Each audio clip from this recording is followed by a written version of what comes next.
Air Canada 143-ൽ 22,300 kilogram ഇന്ധനം നിറയ്ക്കാനാണ് ജീവനക്കാരോട് ആവശ്യപ്പെട്ടത്. പൗണ്ടിൽ നിന്നും കിലോഗ്രാമിലേക്കുള്ള മാറ്റം പരീക്ഷണാടിസ്ഥാനത്തിൽ നടത്തുന്ന സമയമായിരുന്നു അത്. പരിശോധന ചുമതലയുള്ള ജീവനക്കാർ കിലോഗ്രാമിന് പകരം പൗണ്ട് അടിസ്ഥാനമാക്കിയാണ് ഇന്ധനം നിറച്ചത്. പൗണ്ടിന്റെ ഏകദേശം ഇരട്ടിയാണ് കിലോഗ്രാം എന്ന് പറയുന്നത്. അതുകൊണ്ടുതന്നെ 22,300 കിലോഗ്രാമിന് പകരം ഇത്രയും പൗണ്ട് ഇന്ധനം നിറച്ചതോടെ വേണ്ടതിന്റെ പകുതി ഇന്ധനം മാത്രമേ വിമാനത്തിന്റെ ടാങ്കിൽ എത്തിയതേയുള്ളൂ. അതായത് 10,115 കിലോഗ്രാം ഇന്ധനം മാത്രം.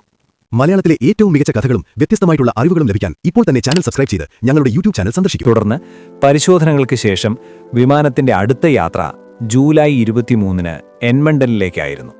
അവിടേക്കുള്ള യാത്രയുടെ പകുതി ദൂരം പിന്നിട്ടപ്പോൾ തന്നെ ഏകദേശം 41,000 അടി ഉയരത്തിൽ വിമാനത്തിന്റെ ഇടത് എഞ്ചിൻ പണിമുടക്കി. തുടക്കത്തിൽ എഞ്ചിൻ തകരാറാണ് എന്ന് കരുതിയെങ്കിലും പിന്നീട് മനസ്സിലായി ഇന്ധനം കഴിഞ്ഞതാണ് എന്ന് ക്യാപ്റ്റൻ റോബോട്ട് പിയേഴ്സൺ തിരിച്ചറിഞ്ഞു. ഒരു പൈലറ്റും ഒരിക്കലും ആഗ്രഹിക്കാത്തൊരവസ്ഥ. ആത്മവിശ്വാസം വീണ്ടെടുത്ത വിമാനത്തിന് മോൺട്രിയൽ വരെ എത്താൻ സാധ്യമല്ലെന്ന് മനസ്സിലാക്കിയ പൈലറ്റ് ഇതോടെ സമീപത്ത് തന്നെയുള്ള വിന്നിപെഗ് വിമാനത്താവളത്തിൽ അടിയന്തരമായി ഇറക്കാൻ തീരുമാനിച്ചു. ഈ സമയത്ത് 41,000 അടി മുകളിലായിരുന്നു വിമാനമെന്ന് നമ്മൾ ആലോചിക്കണം. വിന്നിപെഗിലേക്ക് വിമാനം തിരിച്ചുവിടാനും അവിടെ ലാൻഡ് ചെയ്യാനും പൈലറ്റിന് അനുമതി ലഭിച്ചു. പക്ഷേ കണക്കുകൂട്ടലുകളെല്ലാം തെറ്റിച്ചുകൊണ്ട് വിമാനത്തിന്റെ അടുത്ത എഞ്ചിനും പ്രവർത്തനം നിലച്ചു. ലോകത്ത് ഒരു പൈലറ്റും ഇത്തരം സങ്കീർണമായൊരവസ്ഥയെ അഭിമുഖീകരിച്ചു കാണില്ല. ഇന്ധനം തീർന്ന് വിമാനത്തിന്റെ പൂർണ്ണ പ്രവർത്തനം നിലച്ചതോടെ എമർജൻസി ലൈറ്റുകളും റേഡിയോ കമ്മ്യൂണിക്കേഷനും ഒഴികെ മറ്റെല്ലാം പ്രവർത്തനരഹിതമായി. സമ്പൂർണ്ണ നിശബ്ദത. സത്യത്തിൽ 15,000 മണിക്കൂറിലധികം വിമാനം പറത്തിയ പരിചയമുണ്ടായിരുന്ന ക്യാപ്റ്റൻ റോബോട്ട് പിയേഴ്സൺ ഇത്തരമൊരവസ്ഥയിൽ എന്ത് ചെയ്യണമെന്ന് എവിടെയും ആരും പറഞ്ഞു കേട്ടിട്ടില്ല.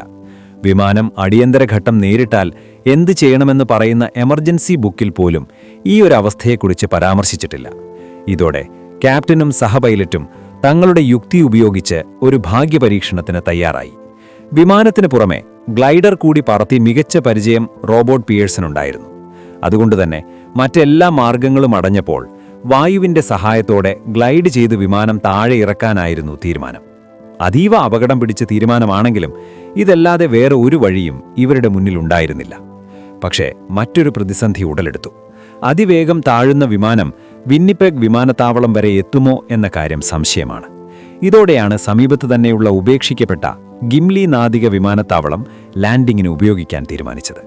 പക്ഷേ ഈ വിമാനത്താവളത്തിന്റെ സ്ഥാനമോ വിമാനത്തിന്റെ നിലവിലെ അവസ്ഥയും എന്തെന്ന് എഞ്ചിനുകൾ പ്രവർത്തനരഹിതമായതുമൂലം അറിയാൻ സാധിച്ചില്ല.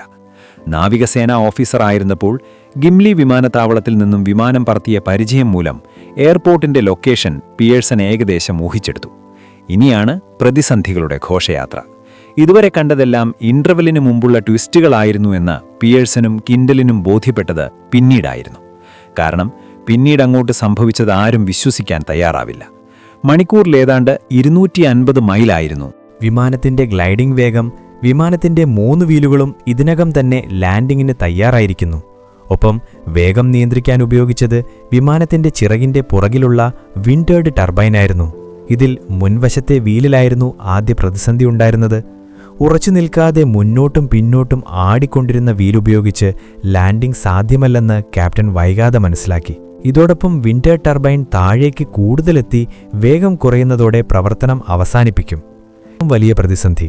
ഉപയോഗിക്കാതെ കിടന്ന നാവികസേനാ വിമാനത്താവളം പ്രാദേശിക റേസിംഗ് മത്സരങ്ങൾക്കായി ഉപയോഗിക്കുന്ന ട്രാക്കാക്കിയ വിവരം ആരും അറിഞ്ഞിരുന്നില്ല. ക്യാപ്റ്റനോ എയർ ട്രാഫിക്കിലുള്ള കൺട്രോളിലുള്ളവരോ ഇക്കാര്യത്തെക്കുറിച്ച് ബോധവാന്മാരായിരുന്നില്ല. വിമാനം ലാൻഡിംഗായി ഇറങ്ങുമ്പോൾ റേസിംഗ് നടന്നുകൊണ്ടിരിക്കുകയായിരുന്നു. വിമാന റൺവേയും റേസിംഗിന്റെ ഭാഗമായിരുന്നു. കാഴ്ചക്കാരായും മറ്റും നിരവധി പേർ വിമാനത്താവളത്തിലുണ്ടായിരുന്നു. ഇവരുടെ മധ്യത്തിലേക്കാണ് വിമാനം ലാൻഡ് ചെയ്യാൻ എത്തിക്കൊണ്ടിരുന്നത്. അതും സമ്പൂർണ്ണ നിശബ്ദതയിൽ. എഞ്ചിനുകൾ പ്രവർത്തിക്കാത്തതിനാൽ തൊട്ടടുത്തെത്തും വരെ ഈ വിമാനം റേസിംഗിനായി എത്തിയവർ ആരും തന്നെ കണ്ടിരുന്നില്ല. ആൾക്കൂട്ടത്തിനിടയിലാണ് നിയന്ത്രണം വിട്ട് വിമാനം ഇടിച്ചിറങ്ങിയത്.